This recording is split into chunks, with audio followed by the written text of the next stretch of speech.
भक्ति वेदांत स्वामी के नाम में नमस्ते सरस्वती देवी गौरवाणी प्रचारण विशेष ये पवन इस पर हम लोग इकट्ठा हुए हैं, तो जानना चाहिए ना एकादशी आज कौन सी है और क्यों करना जरूरी है, इसके क्या फल मिलते हैं आज की एकादशी करने में। तो जैसा कि आप सबको मालूम है, आज की एकादशी है कामदा एकादशी। चैत्र पक्ष में चैत्र में शुक्ल पक्ष में एकादशी आती है। तो इसे होता क्या है, ये बहुत पुरानी बात है कि ये किसके बीच में संवाद हो रहा था। देखिए, भगवान श्री कृष्ण बोल रहे थे। ये उन्होंने एक कथा सुनाई थी। भगवान श्री कृष्ण किसको सुनाई थी? राजा जैसे एक वशिष्ठ ने राजा दिलीप के पूछने पर कहा था ये। तो वशिष्ठ जी क्या बोलते हैं, राजन चैत्र शुक्ल पक्ष में कामदा नाम की एकादशी होती है, वह परम पुण्यमयी है। पाप रूपी ईंधन के लिए तो वह दावा नल है। मतलब दावा नल है यानी मतलब उसको पाप, जितने प्रकार के पाप हो सकते हैं सबको उठा के फेंक देती हो, खत्म कर देती हो। तो बहुत पुरानी बात है। अब यहाँ जो नाम दिया हुआ है ना, आप सब लोग जानते हैं, अपने नागपुर शहर का नाम दिया है। नागपुर नाम का एक सुंदर नगर था उस समय में। आज बहुत सुंदर नगर नहीं है वो सब लोग जानते हैं। उस समय बहुत सुंदर नगर था। कितना सुंदर था, आप ये सुनिए। वहाँ पे सोने के महल बने हुए थे। आज एक भी महल है क्या? वहाँ पे गंधर्व, किन्नर, अप्सराएं भी उस नगरी का सेवन करते थे। मतलब जो स्वर्ग लोक में जो गंधर्व रहते, किन्नर और अप्सराएं जो रहते, वो सब यहाँ नागपुर में आते थे और सब वहाँ पे सेवन करते थे। वहाँ एक श्रेष्ठ अप्सरा थी जिसका नाम था ललिता। अब यहाँ थोड़ा सा नाम में ध्यान दीजिएगा। ललिता जो वो श्रेष्ठ अप्सरा थी, वो नागपुर में रहती थी, उस सुंदर नगर में।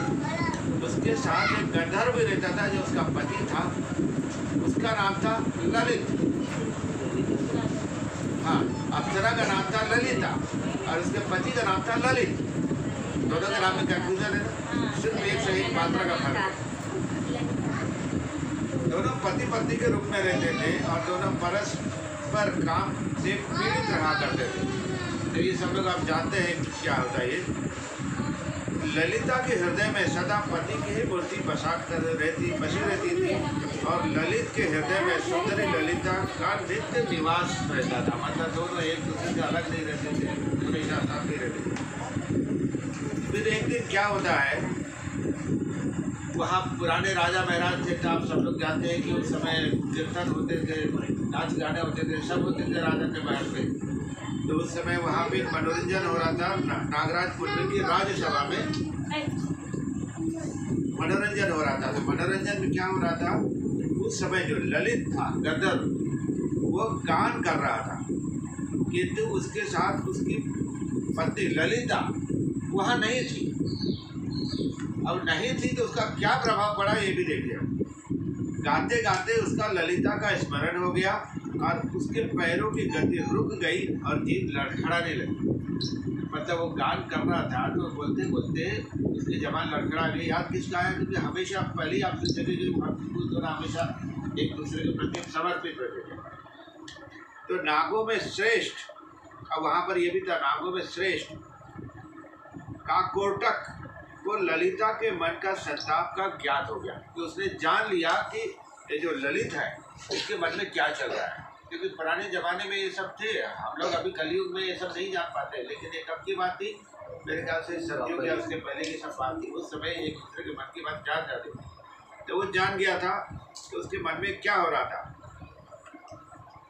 अतः उसने राजा पुंडरीक को उसके पैरों की गति रुकने और गान में त्रुटि होने की बात बता दी। राजा को बता देता है कि क्या कर रहा है। तो काकोटक की बात सुनकर नागराज पुंडरीक की आंखें क्रोध से लाल हो गई। अब नाग है तो आंखें लाल होना स्वाभाविक है। और उसने गाते हुए कामातुर ललित को श्राप दे दिया। उसी क्षण श्राप दे दिया। आज कलयुग में कोई श्राप देता है तो आज लगता है, क्योंकि हम सब लोग इस समय उससे पार हो गए हैं। तो बहुत सारे लोग श्राप से पीड़ित रहते हैं।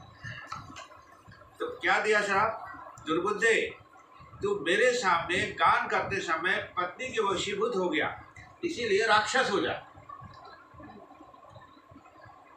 महाराज पुंडरीक के इतना कहते ही वो गंधर्व तुरंत राक्षस बन गया, थोड़ा भी देर नहीं लगा।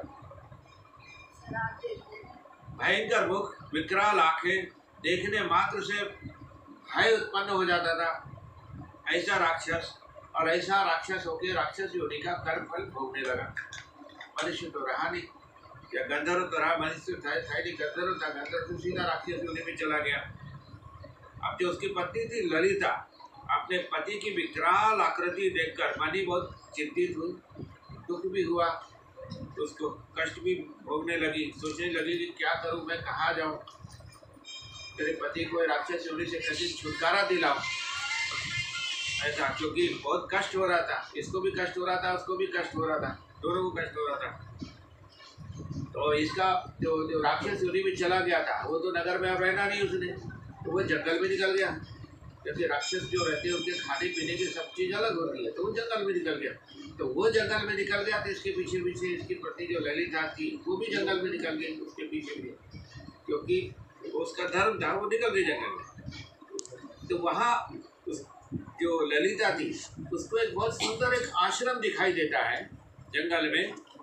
वहाँ एक मुनि थे जो शांत बैठे हुए थे, जप कर रहे थे। वो किसी भी प्राणी के साथ उनका बैर विरोध नहीं था, यानी कोई प्राणी भी आता था जंगल का तो उसके बाद शांति से बैठ जाता था, मतलब ये बात है। ललिता शीघ्रता के साथ वहाँ गई, मुनि को प्रणाम करके उनके सामने खड़े हो गए, और मुनि बहुत ही दयालु थे। तो उसे देखकर वो बोले, तुम कौन हो, कहाँ से आई हो, और मेरे सामने सच सच बता। वो मुनि ललिता को बोले, तुम मेरे सामने सच सच बता, तुम क्यों आई हो, कहाँ से आई हो। ललिता ने कहा, महामुने, वीर धनवा नाम वाले एक गंधर्व है, मैं उन्हीं महात्मा की पुत्री हूँ। मेरा नाम ललिता है और मेरे स्वामी अपने पाप दोष के कारण राक्षस हो गए हैं। उसने उस मुनि को बता दिया, राक्षस हो गए हैं। उनकी यह अवस्था देखकर मुझे चैन नहीं।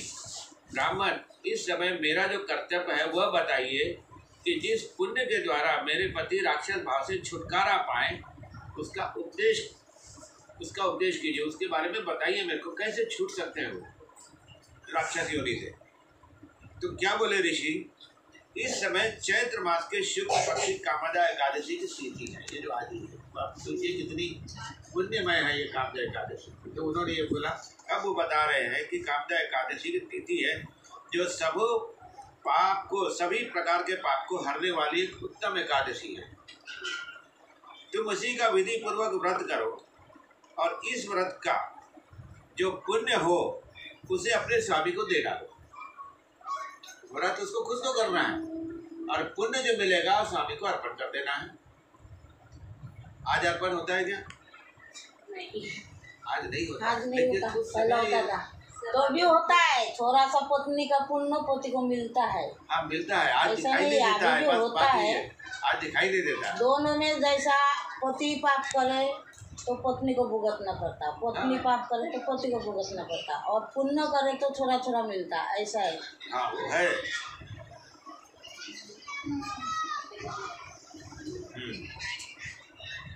हाँ, स्वामी को दे डालो। पुण्य देने पर क्षण भर में ही उसका शाप दूर हो जाएगा। जैसे पुण्य अर्पित करेगी, क्षण भर में उसका शाप दूर हो जाएगा और राक्षस योनि से पार हो जाएगा। तो इतना सुन के ललिता को बहुत हर्ष होता है। उपवास करती है, पूरे व्रत का पालन करती है। उसके बाद द्वादशी के दिन क्या करती है, उस ब्रह्मर्षि के समीप ही भगवान वासुदेव के समक्ष अपने पति के उद्धार के लिए यह वचन कहा। एक वचन बोलती है वहाँ की, मैंने जो यह कामदा एकादशी का उपवास व्रत किया है उसके पुण्य के प्रभाव से मेरे पति का राक्षस भाव दूर हो जाए, मतलब पूरा पूरा ही अर्पण कर देती है। तो इतना कहते ही क्या होता है, ललिता के इतना कहते ही क्षण भर में ललित का पाप दूर हो जाता है। क्षण भर में इसका पाप खत्म हो जाता है और वह तुरंत ही दिव्य देह धारण कर लेता है। अब धारण भी कर लेता है तो राक्षस भाव चला गया है, पुनः गंधर्व बन जाता है अब उसका प्रभाव कितना हुआ, इसके एकादशी की व्रत इसने किया था और पुण्य उसको दे दिया, तो फल तो दोनों को मिला। अब जो फल मिला है वो दोनों का, अब ये सुनिए कि दोनों पहले की अपेक्षा अधिक सुंदर रूप धारण कर लिया। पहले जो रूप था, जो रूप में नहीं गया, उससे भी सुंदर रूप धारण कर लिया और विमान पे आरूढ़ होकर अत्यंत शोभा पाने लगे। अब विमान कौन सा? भगवान का विमान। वो लोग धाम का विमान। आप सोचिए वो लोग कहाँ चले गए, वो लोग हरि बोल धाम में चले गए। कितनी पुण्यमयी है ये, कितना पुण्य है, करना चाहिए कि नहीं करना चाहिए? बिल्कुल। हर एकादशी का अपना अपना अलग अलग महत्व रहता है। इसीलिए भगवान बोलते हैं कि जो एकादशी करता है वो इस धरती पे दोबारा नहीं आता है, मेरे धाम में ही वापस आता है। तो करना चाहिए कि नहीं करना चाहिए, लेकिन बड़ी श्रद्धा के साथ करना चाहिए। हमारा दोनों बेटी भी करता है। महीने की एकादशी एक बार आता है, दो बार आता है। एक महीना में 2 बार। ब्रह्म हत्या आदि पाप ब्रह्म हत्या के पाप, पिशाच, तत्व आदि दोषों का नाश करने वाली है। और सबसे आखिर में लिखा है कि मात्र इसको पढ़ने और सुनने से ही वाजपेयी यज्ञ का फल मिल जाता है।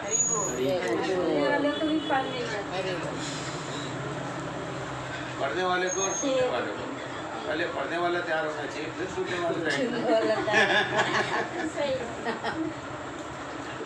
हरे कृष्णा। हरे कृष्णा। अनेक किसी ना